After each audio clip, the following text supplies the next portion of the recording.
بسم اللہ الرحمن الرحیم۔ السلام علیکم۔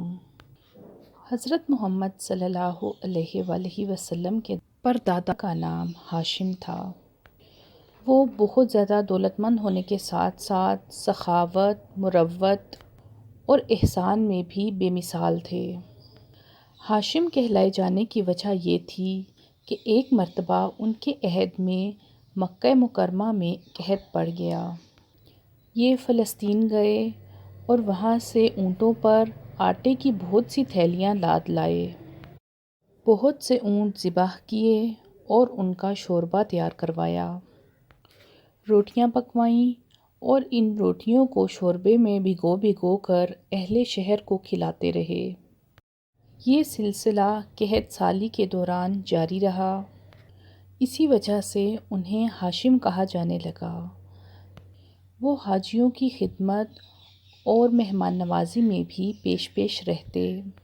اسی سخاوت کی وجہ سے ہاشم کا نام پورے عرب میں مشہور ہو گیا۔ ذاتی اثر و رسوخ اور وجاہت کی وجہ سے دوسرے ممالک کے درباروں میں بھی ان کی رسائی تھی۔ انہوں نے ہی قریش میں سب سے پہلے یہ دستور جاری کیا کہ سال میں 2 مرتبہ تجارتی قافلے روانہ ہوا کریں، موسم گرما میں شام کی طرف اور موسم سرما میں یمن کی طرف۔ چنانچہ اسی دستور کے مطابق دونوں موسموں میں قافلے روانہ ہوتے تھے۔ سورہ قریش میں اللہ تعالیٰ نے قریش کو یہی انعام یاد کروایا ہے۔ ہاشم نے روم اور یمن کی حکومت سے قریش کے تجارتی قافلے کی حفاظت کا حکم حاصل کیا، اور یہ ان کے تدبر کا نتیجہ تھا کہ تمام راستے قریش کے تجارتی قافلوں کے لیے محفوظ ہو گئے، اور اس طرح مکہ مکرمہ بین الاقوامی تجارت کا مرکز بن گیا۔ اس سے خانہ کعبہ کی زیارت اور حج عام ہونے لگے۔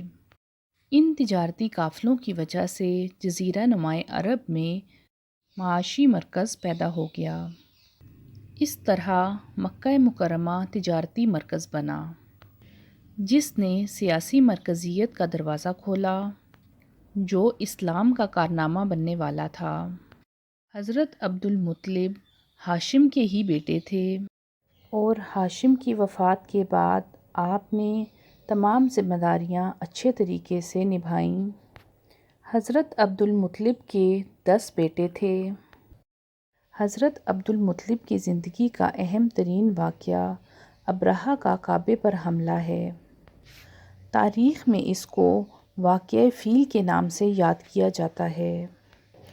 ابرہہ، جو ایک عیسائی سردار تھا، شاہ حبشہ نجاشی کی طرف سے یمن کا حاکم تھا۔ اس نے دیکھا کہ اہل عرب حج کے لیے مکہ مکرمہ جاتے ہیں اور خانہ کعبہ کا طواف کرتے ہیں، تو اس نے عیسائی مذہب کے نام پر یمن کے شہر صنعا میں ایک عالی شان گرجا بنوایا۔ عرب میں اس گرجا کے بارے میں خبر مشہور ہو گئی۔ قبیلہ کنعانہ کا ایک شخص وہاں گیا اور وہاں گندگی پھیلا کر واپس بھاگ آیا۔ ابرہہ نے غصے میں آ کر قسم کھائی کہ وہ کعبے کو ڈھا کر دم لے گا۔ چنانچہ وہ ایک لشکر جرار لے کر مکہ مکرمہ کی طرف روانہ ہوا۔ راستے میں عرب کے جس قبیلے نے بھی مزاحمت کی، ابرہہ نے اسے تہہ تیغ کر ڈالا، یہاں تک کہ وہ مکہ مکرمہ کے قریب پہنچ گیا۔ وہاں کے لوگوں کو اپنے ارادے سے باخبر کرنے کے لیے اس نے یہاں کے لوگوں کے جانور پکڑ لیے۔ ان جانوروں میں حضرت عبد المطلب کے 200 اونٹ بھی تھے۔ حضرت عبد المطلب کو جب ابرہہ کی چڑھائی کی خبر ملی تو وہ خانہ کعبہ کی دیواروں سے لپٹ گئے اور رو رو کر اللہ تعالیٰ سے اس گھر کی حفاظت کے لیے دعا کی۔ پھر آپ قریش کے چند سرداروں کے ہمراہ ابرہہ کے پاس گئے اور اس سے اپنے اونٹوں اور اہل علاقہ کے جانوروں کی واپسی کا مطالبہ کیا۔ ابرہہ ان کی بات سن کر حیران ہوا اور بولا، تم لوگوں نے اپنے جانوروں کی واپسی کے متعلق تو بات کی اور کعبے کے متعلق ایک لفظ بھی نہ بولا۔ میں تو یہاں کعبے کو ڈھانے کے لیے آیا ہوں۔ عبد المطلب نے جواب دیا، اونٹ میری ملکیت ہیں، اس لیے ان کی رہائی کے لیے چلا آیا۔ کعبے کا مالک اللہ ہے اور وہ اپنے گھر کو بچانے کی پوری طاقت رکھتا ہے۔ ابرہہ نے ان اونٹوں اور اہل علاقہ کے جانوروں کی واپسی کا حکم دے دیا۔ یہ لوگ اپنے اپنے جانور لے کر واپس مکہ مکرمہ آ گئے۔ ابرہہ کے ساتھ 60-70 ہزار کا لشکر تھا اور 9 یا 13 ہاتھی تھے۔ یہ لشکر چڑھائی کی غرض سے مکہ کی طرف روانہ ہوا۔ جب یہ لشکر مکہ کے قریب پہنچا تو اس کے سب سے بڑے ہاتھی نے مکے میں داخل ہونے سے انکار کر دیا اور وہیں بیٹھ گیا۔ ایسے میں اچانک پرندوں کا ایک بڑا غول نظر آیا۔ یہ پرندے ابابیل تھے اور انہوں نے اپنی چونچوں اور پنجوں میں چھوٹی چھوٹی کنکریاں دبائی ہوئی تھیں۔ وہ یہ کنکریاں ابرہہ کے لشکر پر پھینکتے، کنکریاں لگتے ہی ان کے اعضاء کٹ جاتے اور ان کنکریوں کے لگنے سے ابرہہ کے لشکر کا جو حشر ہوا وہ تاریخ کا نہایت اہم باب ہے۔ قرآن پاک میں اللہ تعالیٰ نے اس واقعے کا ذکر سورہ فیل میں کیا ہے۔ کیا تم لوگوں نے نہیں دیکھا کہ تمہارے پروردگار نے ہاتھی والوں کے ساتھ کیا کیا؟ کیا اس نے ان کا داؤ غلط نہیں کیا؟ اور اس نے ان پر جھنڈ کے جھنڈ پرندے چھوڑ دیے جو ان پر کھنگر کی کنکریاں پھینکتے تھے، تو اس نے ان کو ایسا کر دیا جیسے کھایا ہوا بھوس۔ واقعہ فیل کے کچھ دن بعد حضرت عبد المطلب کعبے کا طواف کر رہے تھے کہ انہیں پوتے کی ولادت کی خوشخبری ملی۔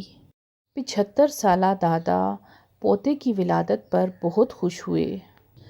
نبی کریم صلی اللہ علیہ وآلہ وسلم ان کے پیارے بیٹے عبداللہ کی یادگار تھے، جن کی زندگی 100 اونٹوں کی قربانی دے کر بچائی گئی تھی، لیکن پھر اچانک وہ فوت ہو گئے۔ ان کی وفات سے بوڑھے والد کو جو صدمہ پہنچا تھا، پوتے کی ولادت سے وہ ایک حد تک کم ہو گیا۔ نبی کریم صلی اللہ علیہ وآلہ وسلم کی والدہ کا نام آمنہ تھا۔ آپ صلی اللہ علیہ وآلہ وسلم کے والد حضرت عبداللہ نے نکاح کے بعد رواج کے مطابق 3 روز تک سسرال میں قیام کیا۔ اس کے بعد تجارت کی غرض سے ملک شام روانہ ہو گئے۔ واپسی پر یثرب یعنی مدینہ منورہ ٹھہرے تاکہ اپنے والد کی نصیحت کے مطابق کھجوروں کا سودا کریں۔ مدینہ منورہ میں قیام کے دوران وہ بیمار ہو گئے۔ آپ کی بیماری کی خبر مکہ مکرمہ پہنچی تو عبد المطلب نے فوراً اپنے بڑے بیٹے حارث کو عبداللہ کی خبرگیری کے لیے روانہ کیا۔ حارث مدینہ پہنچے تو معلوم ہوا کہ ان کے بھائی عبداللہ 1 ماہ بیمار رہنے کے بعد انتقال فرما گئے ہیں۔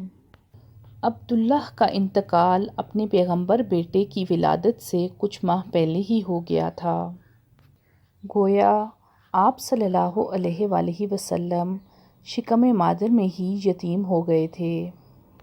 آپ صلی اللہ علیہ وآلہ وسلم کی والدہ سیدہ آمنہ طہارت، پاکیزگی، شرافت، عزت، عفت، عصمت اور پاکبازی میں بے مثال تھیں۔